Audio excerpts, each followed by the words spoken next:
కలువాయి మండల కార్యాలయంలో ప్రత్యేక గ్రీవెన్స్ ఆర్డీఓ పావని నిర్వహించారు.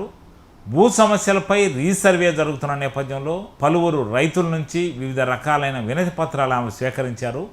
ఈ సందర్భంగా ఆమె రైతు సమస్యలను క్షుణ్ణంగా పరిశీలించిన తర్వాత పరిష్కార మార్గాన్ని చూపుతామని ఆమె పేర్కొన్నారు. ఈ కార్యక్రమంలో తహసీల్దార్ శ్యాంసుందరరావు తదితరులు హాజరయ్యారు.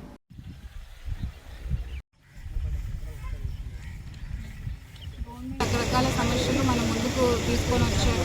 రెవెన్యూ సిబ్బందితో పాటు సర్వే సిబ్బందిని కూడా తీసుకురావడం జరిగింది. ఈ అర్జీలు ఏవైతే ఉన్నాయో ఇవి కేస్ బై కేస్ మనం స్టడీ చేసి వీటిని సత్వరమే పరిష్కారం ఇస్తామని హామీ ఇస్తున్నాం.